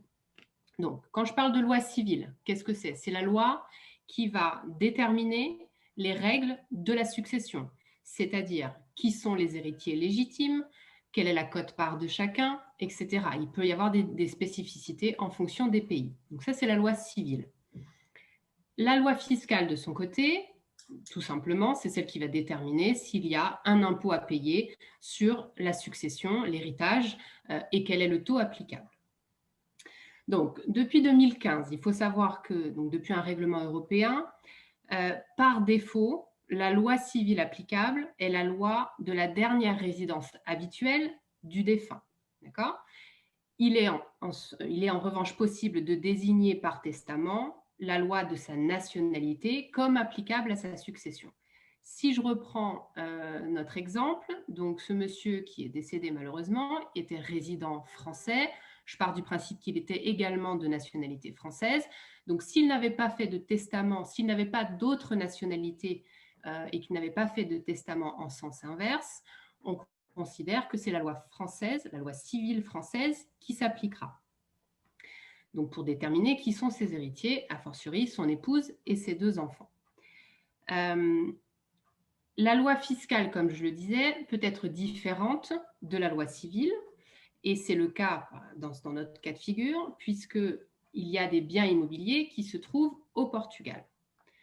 Donc, on va aller regarder au Portugal, que nous dit la loi fiscale. Alors, au Portugal, il n'y a plus d'impôt sur les successions et les donations depuis 2003. On a remplacé ça par un droit de timbre, imposto de selo, et qui ne s'applique que sur les biens qui sont situés au Portugal. Donc, quelle que soit la résidence et la nationalité des propriétaires, le droit de timbre ne s'appliquera que sur les biens situés au Portugal. Et donc, c'est un impôt, un droit de timbre qui est à payer par les héritiers au moment de l'ouverture de la succession. Donc, ce droit de timbre, il est d'un taux de 10% qui s'applique sur la valeur patrimoniale du bien. Donc, la valeur patrimoniale, pour rappel, au Portugal, c'est une valeur qui est calculée par l'administration fiscale portugaise en fonction de critères objectifs comme l'année de construction, la surface, la localisation, tout un tas de critères, et qui, en général, de manière très, très grossière, correspond à 1/3 de la valeur du marché. D'accord ? Donc, on ne parle pas de 10% sur la valeur qu'on estime pouvoir vendre le bien. C'est sur la valeur patrimoniale. Il y a en revanche une exonération au Portugal de ce droit de timbre pour les ascendants, les descendants et les conjoints et concubins. Donc, si je reprends notre exemple, ce monsieur donc, était résident en France, il laisse un bien immobilier au Portugal, mais comme on part du principe que ses seuls héritiers sont son épouse et ses 2 enfants, il n'y aura pas d'imposition sur la succession de ce bien immobilier au Portugal. Okay. Que ce soit un bien immobilier ou un compte titre, ça fait une grosse différence, par exemple? Non, c'est la même chose. L'imposition au Portugal s'applique de la même façon pour les biens immobiliers ou mobiliers. D'accord ? Donc, en revanche, comme ce monsieur était résident en France, ce sera la loi fiscale française qui s'appliquera à la totalité de sa succession. D'accord ? Donc, ces héritiers seront imposés en France. D'accord, très bien. Et donc, ma seconde question, vous pouvez vous en douter, que se passerait-il si ce brave homme et son épouse étaient résidents portugais le jour de son décès? La situation des enfants étant la même, un enfant en France et un enfant portugais. D'accord, donc dans ce cas-là, puisque lui est résident au Portugal au moment de son décès, on pourra considérer, encore une fois, s'il n'a pas fait de testament, que c'est la loi portugaise qui s'appliquera à sa succession. Donc, il faudra un jour étudier quelles sont les différences. Mais en termes d'imposition, de la même façon, il n'y aura pas d'imposition au Portugal puisque ses héritiers sont son épouse et ses enfants. En revanche, le fils qui réside en France, du fait d'être résident en France, sera imposé en France sur sa succession. Il n'y a pas de convention entre les 2 pays? Alors, malheureusement, il n'y a pas de convention bilatérale entre le Portugal et la France, entre le Portugal et aucun autre pays. Sur cette matière, malheureusement, on n'a pas de convention pour éviter la double imposition. Et donc, on peut se retrouver dans des cas de figure où on pourra être imposé en France et au Portugal.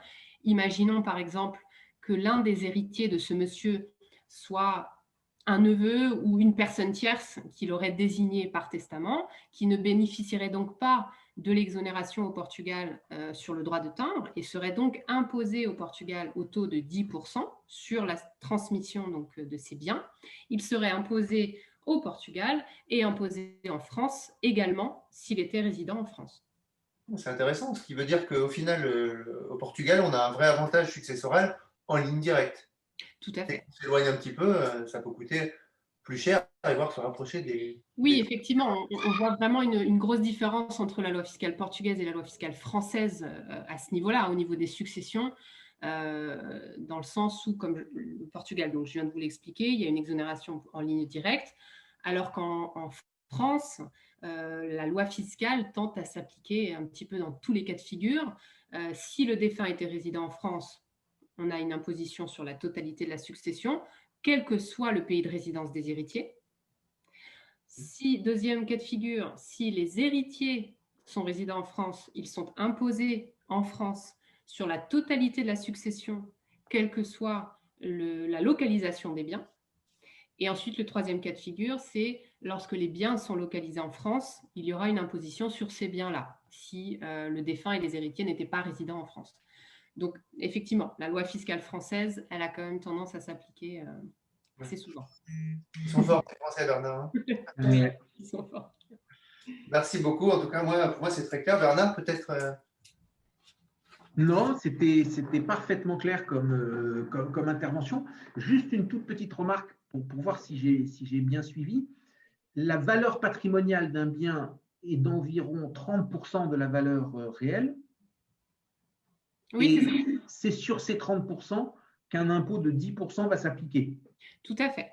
Donc, Pour on des est à peu, héritiers qui on est sont à peu parmi nous. près sur un impôt de 3% de la valeur réelle, c'est ça? C'est ça.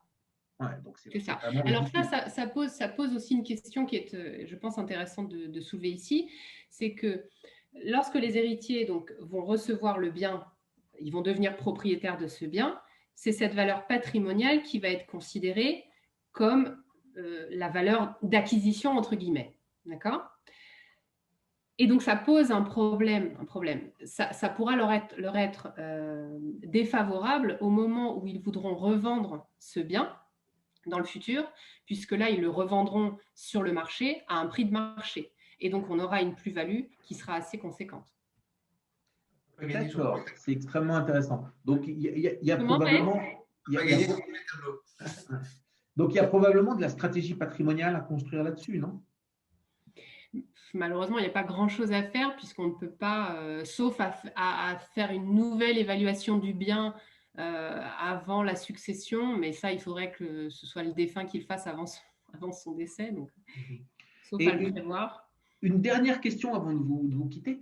Donc, cette valeur patrimoniale qui est environ de 30%, c'est aussi le cas pour les biens neufs, c'est-à-dire qu'une personne qui viendrait acheter un bien en construction vendu 1 million, le fisc dirait d'autorité, la valeur patrimoniale est de 350. Alors non, c'est ce que je vous disais, c'est une généralisation que je vous donne sur les biens déjà construits. Sur les biens neufs, on est à une valeur patrimoniale qui peut atteindre plus de la moitié de la valeur de marché.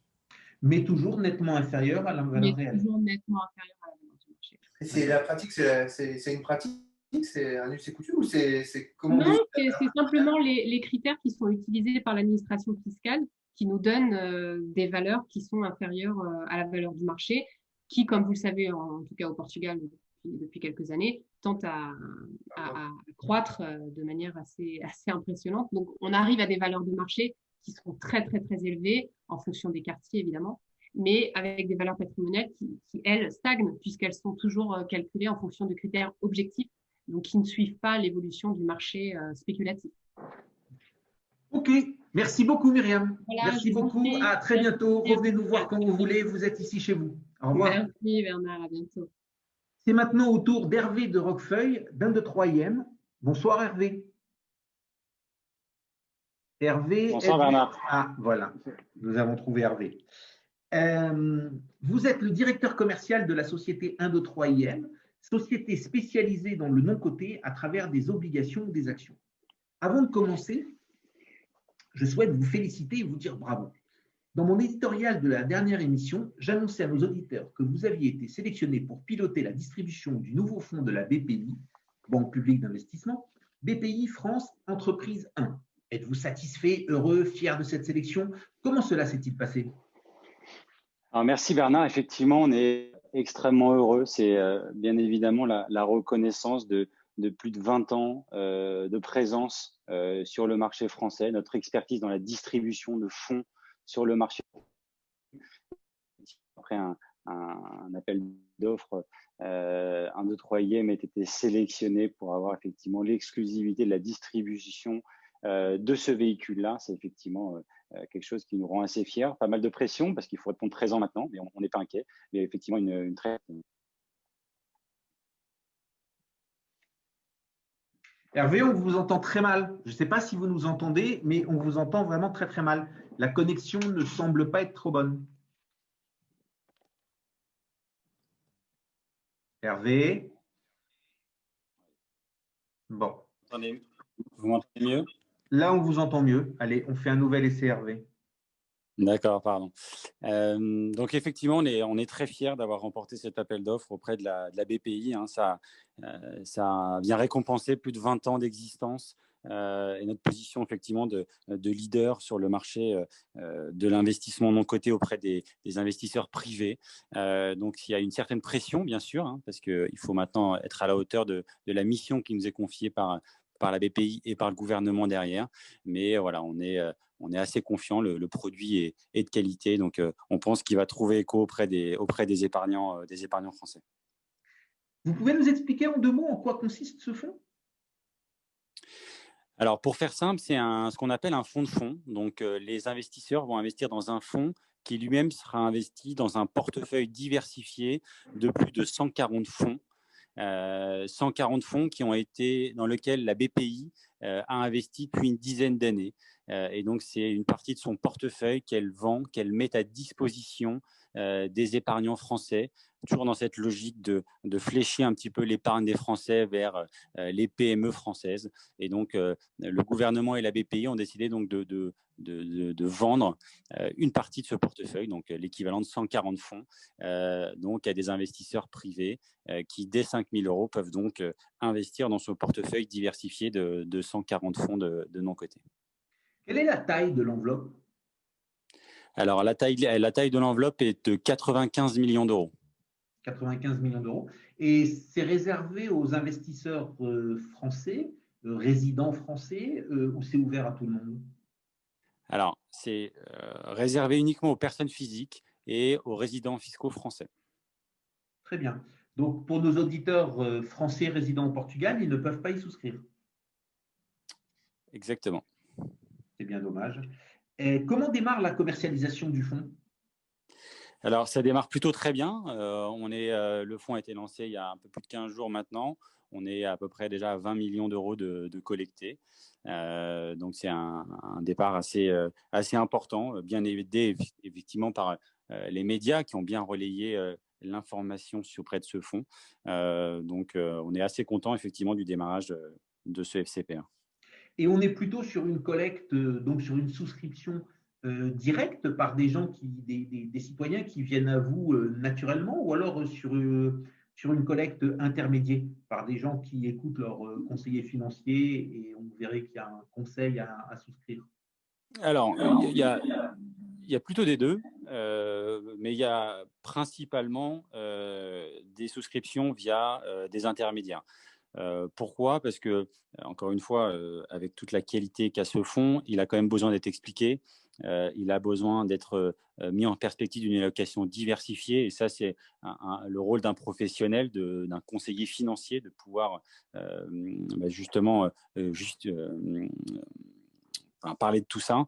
Et donc, aujourd'hui, effectivement, il y a quelques investisseurs déjà très avertis qui, effectivement, viennent directement sur la plateforme, mais il y a quand même une grande majorité qui sont intéressés par souscrire, mais demandent d'abord conseil auprès de leur conseiller financier habituel qui le recommande ou pas d'investir dans ce véhicule en fonction, bien évidemment, du patrimoine de chacun.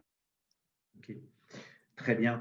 Hervé, j'avais prévu de vous interroger un petit peu plus longuement, surtout sur la société 1, 2, 3 IM et de nous parler de vos autres activités. On a malheureusement pris du retard. Et comme je ne voudrais pas vous presser et je ne voudrais pas non plus que nos auditeurs restent sur la fin, ce que je vous propose, c'est d'arrêter notre entretien là et de vous faire revenir à une nouvelle émission où nous parlerons non plus de ce fonds-là, mais vraiment de la société 1, 2, 3 IM, de l'ensemble des produits que vous faites, de votre démarche, de cette ancienneté de 20 ans, de votre statut de leader que vous venez nous expliquer. Est-ce que cela vous convient?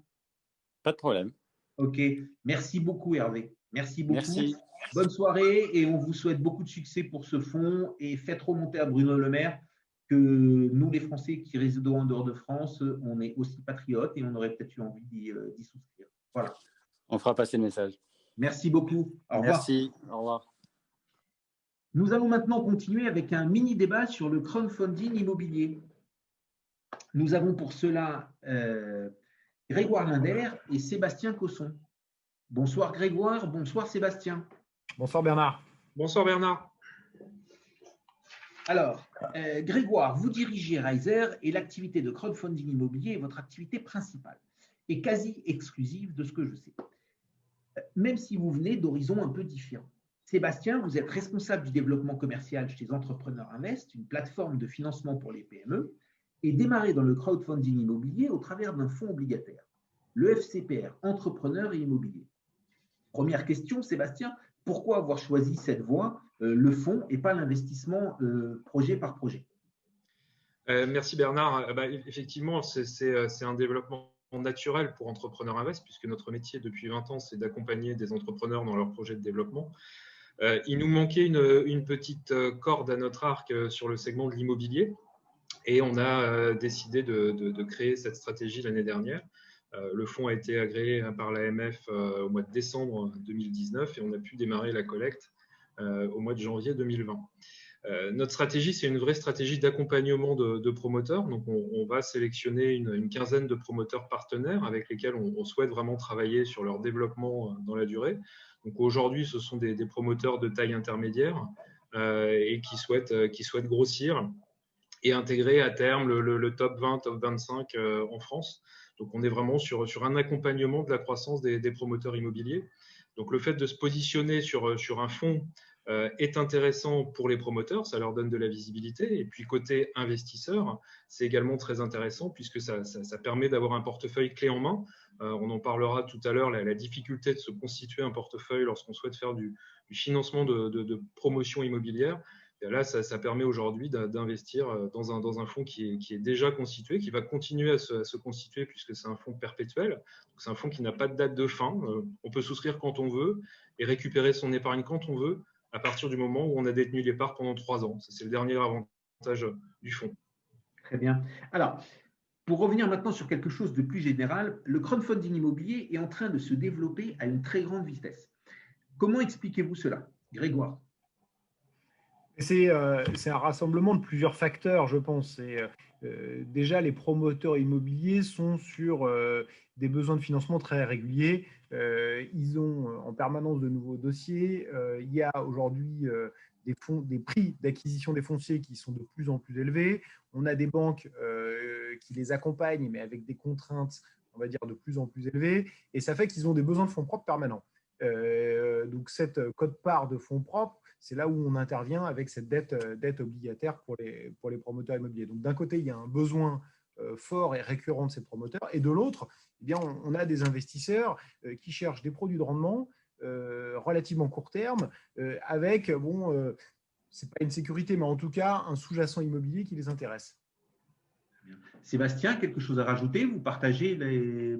Ah oui, je partage pleinement. Je rajouterai juste un petit chiffre, c'est qu'il y a quelques années, les fonds propres demandés à un promoteur par les partenaires bancaires étaient de l'ordre de 20% sur un programme. Aujourd'hui, on est plutôt à 40%. Donc, pour un promoteur, c'est quand même un besoin de fonds propres ou quasi-fonds propres qui est très significatif. Donc, on voit clairement cette appétence des promoteurs pour la classe d'actifs du crowdfunding ou des fonds immobiliers. Alors, par contre, il ne faut pas oublier que ce n'est pas nouveau. Le crowdfunding immobilier, alors ça existe depuis maintenant plusieurs années, mais il y a 10-15 ans, les promoteurs avaient recours à du quasi-fonds propre auprès de family office ou alors utiliser la copromotion, ce qui est un petit peu différent. Et aujourd'hui, c'est vrai que pour un promoteur, il est plus facile d'avoir recours à des quasi-fonds propres, ce qui permet de ne pas partager la marge, puisque l'inconvénient de la copromotion, c'est de partager l'intégralité de la marge avec le copromoteur. Donc, il est clair qu'il y a un besoin qui existe depuis longtemps et qui est de plus en plus fort. D'accord. D'après les chiffres du baromètre du secteur, il y aurait eu 184 millions d'euros de collecte sur le premier semestre, soit une hausse de 43% par rapport au premier semestre 2020. Cela m'inspire 2 questions. Sentez-vous une telle hausse dans vos entreprises? Et sentez-vous même une accélération de cette hausse dans ce deuxième semestre qui a maintenant commencé depuis plus d'un trimestre? Allez, Sébastien, continuez, on écoutera Grégoire après. Alors, moi, j'ai pas les mêmes chiffres. Effectivement, nous, on n'est pas sur du crowdfunding, on est sur un fonds d'investissement. Il faut savoir qu'on a collecté plus de 20 millions d'euros en 9 mois. Je vous ai dit, le fonds a été ouvert au mois de janvier. Il y a eu la période de confinement, de crise sanitaire que l'on connaît. Sur une stratégie nouvelle, 20 millions d'euros en 9 mois, clairement, on peut parler d'appétence. On est parfaitement en phase avec ce que l'on pensait collecter, mais on ne pensait pas du tout qu'une crise sanitaire telle qu'on la connaît serait arrivée. Donc, on est effectivement satisfait. Il y a une vraie demande de la part des investisseurs. Est-ce que ça va accélérer? C'est difficile à dire. Moi, on se pose des questions chez Entrepreneur Invest, effectivement, sur le crowdfunding. Là, je parle plus du crowdfunding. On se pose des questions sur le taux de défaut. Il y a des études qui montrent qu'il y a encore un taux de défaut très faible, mais beaucoup de retard. Et si ce retard venait à se transformer en défaut, ça pourrait peut-être ralentir la croissance. Je parle bien de ralentir la croissance. Pour moi, on aura de la croissance, mais c'est difficile de la quantifier. Grégoire? Nous, la croissance, elle perdure. 2020 on est sur un trend de 50% d'augmentation de nos volumes par rapport à l'année dernière, avec un premier semestre un petit peu compliqué. Donc, on est plutôt sur une croissance de l'ordre de plus 40 sur le premier semestre et plus 60 sur le deuxième. Donc, oui, ça accélère, on va dire, sur le deuxième semestre. Aujourd'hui, notre problématique, elle n'est pas tant la collecte. On est quasi systématiquement en sursouscription, mais vraiment plutôt sur une problématique d'offre. C'est-à-dire le plafond, ça sera plutôt est-ce qu'il y a suffisamment de promoteurs à financer, est-ce qu'on aura suffisamment de produits à présenter à nos investisseurs. Aujourd'hui, chaque opération présentée est souscrite dans des délais relativement courts et encore une fois, ça sera limité par l'offre présentée par les plateformes. Alors, Sébastien faisait état de crainte sur la poursuite de cette forte hausse et de cette forte croissance s'il devait y avoir des défauts. À ce jour, vous avez quoi comme taux de défaut ou combien de défauts? Alors, nous concernant, on a 0 taux de défaut. On a des retards, c'est vrai, c'est propre à l'activité, des retards pour les travaux. Alors là, on est en plein dedans avec ce qui s'est passé en début d'année, des chantiers qui ont été à l'arrêt pendant plusieurs mois. Un petit peu de retard qu'il y a eu avec également la commercialisation, des banques qui étaient un petit peu ralenties pour donner des crédits aux acquéreurs des appartements. Mais en soi, ça reste des retards relativement raisonnables. On parle de 3 à 6 mois et c'est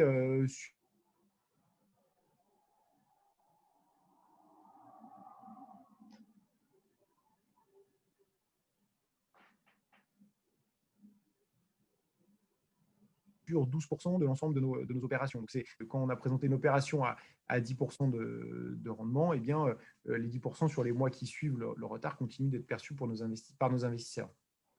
Très bien. Bon, je pense que quand vous avez un promoteur ou un marchand de biens qui vous annonce du retard, vous retournez le voir et vous refaites un peu un audit de la situation.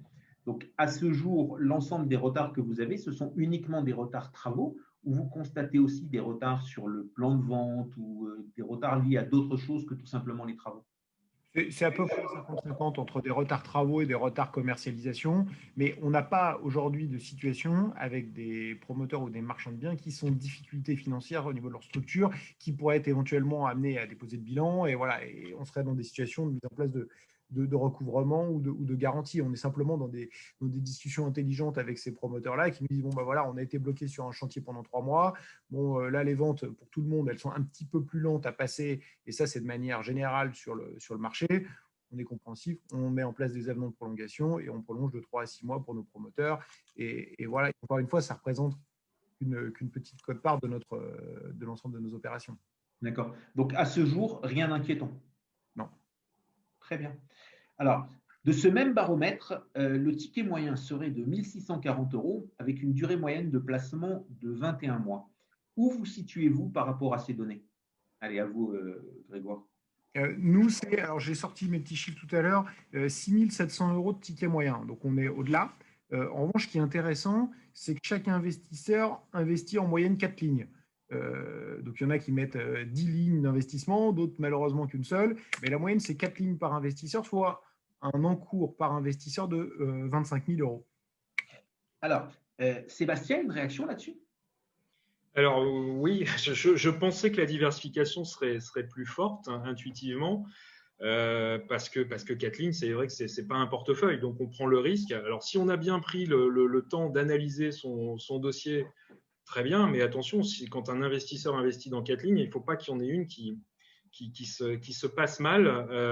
Voilà, même si, encore une fois, quand je parlais tout à l'heure des retards, je parlais vraiment de l'ensemble du marché, et la plateforme Razor n'est pas parmi les plus mauvais, je dirais, sur cette partie-là, pour pas qu'il y ait de malentendus. Mais c'est vrai que je pense que la diversification, c'est clé. Alors moi aussi, j'ai regardé les chiffres de souscription. Alors c'est un peu supérieur. On a une souscription moyenne qui ne veut pas dire grand-chose, c'est 74 000 €. Mais on est sur un fonds qui est accessible à partir de 1 000 €. Donc on peut avoir les mêmes tickets. Mais lorsqu'on investit sur ce fonds-là, on investit aujourd'hui dans 10 projets différents. Aujourd'hui, il y en a 10. Dans un mois, il y en aura probablement un petit peu plus, et dans 2 mois également. L'intérêt, c'est que le ticket minimum que l'on a reçu, c'est 2 000 €. Donc, personne n'a souscrit 1 000 €, mais c'est tout à fait possible. Et le ticket maximum, c'est 1 800 000 €, parce que c'est un fonds qui s'adresse aussi bien aux personnes physiques qu'aux personnes morales. Sur ces montants-là, on va être honnête, c'est une souscription de personnes morales. Quand on a des montants très significatifs à investir, je pense qu'aujourd'hui, il faut effectivement privilégier la diversification, un portefeuille déjà investi, et aujourd'hui investir quelques dizaines de milliers d'euros sur une vingtaine de programmes en investissant en direct sur une plateforme, c'est quand même assez compliqué, je pense. En tout cas, il faut être présent au bon moment sur la plateforme, puisque à un quart d'heure près, c'est trop tard, si j'ai bien compris. Des fois, à 3 minutes près, c'est trop tard. Et si ce n'est pas à 1 minute près. Ce qui semble le plus séduire les investisseurs est le résidentiel. Est-ce aussi la majorité des projets chez vous? Si oui, comment expliquez-vous cela? Sébastien, je vous laisse continuer. Oui, alors clairement, on est très orienté sur du résidentiel. On a la possibilité dans le règlement du fonds de financer tout type de projet, du résidentiel, du tertiaire, de la résidence étudiante. On a la possibilité aussi de faire du marchand de biens. Donc, on peut vraiment faire beaucoup de choses. Aujourd'hui, avec la crise sanitaire que l'on connaît, on a décidé vraiment de se recentrer sur du résidentiel. On avait commencé les investissements au mois de février sur du résidentiel et du coup, on est resté vraiment sur cette thématique-là, centré sur les métropoles, sur les zones les plus tendues, sur lesquelles il nous semble il y a le moins de risques de commercialisation. Voilà, aujourd'hui, on a fait beaucoup d'investissements sur le Grand Paris. Également au Luxembourg, et on est en train de signer un investissement dans une grande métropole d'Europe du Nord sur un gros promoteur qui a déjà construit dans plusieurs pays. Donc voilà, aujourd'hui on est sur cette stratégie de résidentiel qui nous semble être la moins risquée, à condition d'être dans les zones tendues. Il nous semble un peu plus hasardeux aujourd'hui de construire dans des petites villes de province.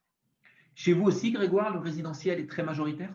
Oui, on est à 80% sur des opérations résidentielles, elles-mêmes 50% promotion immobilière, 50% marchand de biens, et on permet à hauteur de 20% du total de nos opérations de diversifier sur des secteurs complètement différents. Alors notamment, on a fait du bureau, des commerces, de l'hôtellerie, qui effectivement sont peut-être des sujets un petit peu plus compliqués en ce moment, mais voilà, ça reste résidentiel à hauteur de 80%. Alors, il semblerait que les marchands de biens représentent 40% du marché et soient en forte hausse, qu'ils soient arrivés un peu en retard sur ce marché, mais qu'ils rattrapent leur retard. Entre les marchands de biens et les promoteurs, pensez-vous que l'un représente plus de risques que l'autre, ou que c'est avant tout le projet et qu'on ne peut pas catégoriser de cette manière-là? Grégoire, je vous laisse répondre. C'est intéressant dans une logique de diversification. Les risques effectivement de promotion où il pourrait y avoir un enjeu de construction, on ne va pas retrouver les mêmes sur des opérations de marchand de biens. Marchand de biens, on a vraiment un existant qu'on va valoriser d'une manière ou d'une autre, en le découpant, en rénovant. Et c'est intéressant parce que ce sont souvent des rotations plus courtes. Donc pour un investisseur, ça peut être intéressant. Pour faire tourner un portefeuille, c'est également intéressant. Très bien. Sébastien, vous avez des marchands de biens? Non, on pourrait faire. On a étudié des projets. Alors, en général, il faut bien faire la différence entre le cas par cas et le général. En général, clairement, le marchand de biens, c'est plus risqué. C'est même beaucoup plus risqué qu'un promoteur. Après, c'est encore une fois du cas par cas. Il faut regarder. Aujourd'hui, on n'a pas trouvé de projet qui correspondait à nos critères de rentabilité et de risque modérés. Le vrai inconvénient sur un programme de marchand de biens, alors parfois il y a très peu de travaux, on est plus sur de la rénovation, mais c'est contrairement à un promoteur, nous on investit quand on a la garantie financière d'achèvement, quand les permis de construire sont purgés, le crédit bancaire est accordé, donc on investit à un moment où les travaux ont déjà commencé et il y a très peu de risques en fait sur le budget travaux. Quand on finance un marchand de biens, on ne sait pas ce qu'on va trouver. Et vous pouvez avoir dans votre budget travaux un prix de 2 000 € le mètre et puis terminer à 3 000 ou à 4 000 €. Donc, vous pouvez vraiment avoir une explosion du budget travaux et le risque sur du marchand de biens, il est là. Donc, si on fait juste de la rénovation, si on met un coup de peinture, entre guillemets, ce n'est pas très gênant. Mais si sur des gros programmes, on doit vraiment tout détruire et tout reconstruire, je grossis un petit peu le trait exprès, il faut faire très attention parce que ce budget travaux peut vraiment plomber un programme. Nous, on préférerait, sur un programme de marchand de biens, être actionnaire de la structure pour vraiment participer à la création de valeur et pour prendre la marge, puisqu'effectivement, sur un programme de marchand de biens qui fonctionne, la marge est très importante. Il ne faut pas oublier que nous, on est créancier obligataire, donc l'objet, c'est vraiment d'être remboursé, d'avoir le moins de risques possible, et on considère que, sauf quelques exceptions, et je pense qu'on fera du marchand de biens à un moment donné, le marchand de biens, en général, est quand même clairement plus risqué que sur un promoteur qui a déjà débuté les travaux. Et enfin, ma dernière question, parce que nous sommes déjà très en retard, une fois n'est pas coutume. Nous avons parlé des clients, nous avons parlé des plateformes, mais connaissez-vous le point de vue des promoteurs sur le crowdfunding immobilier? Pensez-vous qu'ils passent par vous faute de mieux ou que vous apportez une vraie solution pérenne à leurs besoins chroniques de trésorerie et de fonds propres? Qu'est-ce qu'ils vous disent, eux? Grégoire? Comme l'avait dit Sébastien tout à l'heure, on n'a pas inventé cette méthode de financement. Ça existait déjà auparavant via des family office ou des conseils en gestion de patrimoine qui le réalisaient de leur côté. Maintenant, on a simplement professionnalisé, digitalisé ce levier de financement dont ils ont des besoins récurrents. Donc, c'est des équipes expertes en analyse, une mise en place avec des contrats, on va dire, qui sont vus, revus, des prises de garantie facilitées, et après une collecte dans des temps records. Et après, surtout, la gestion des flux retours, parce qu'un CGP peut peut-être apporter 10, 20, 50 clients, mais après, le promoteur doit s'amuser à rembourser les 50 clients. Les sujets de fiscalité. Donc, on est vraiment un interlocuteur clé aujourd'hui pour ces promoteurs, parce que voilà, on leur apporte une solution de financement avec un interlocuteur unique et la rapidité. Très bien. Sébastien, le mot de la fin va être pour vous. Quel est le point de vue des promoteurs? Clairement, nous, on apporte quelque chose de différent d'une plateforme. On est un fonds d'investissement, donc on fait ce métier d'accompagner des PME depuis 20 ans.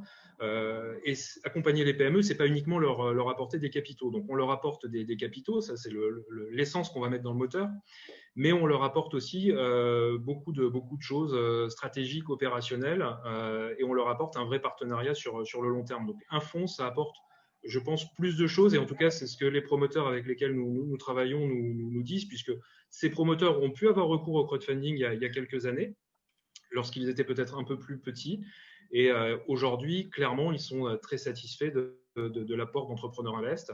Il y a aussi une autre chose, c'est que les banques qui financent bien entendu les promoteurs préfèrent en général avoir un fonds qui accompagne le promoteur sur les programmes plutôt que des plateformes de crowdfunding. Après, ça dépend des banques, mais certaines banques n'apprécient guère le crowdfunding.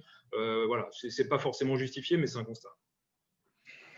Merci beaucoup à tous. Merci Sébastien, merci Grégoire, merci pour cette émission. Nous sommes maintenant à la fin. Nous nous retrouverons le 2 novembre à 17h30 heure de Lisbonne et 18h30 heure de Paris pour notre prochaine émission.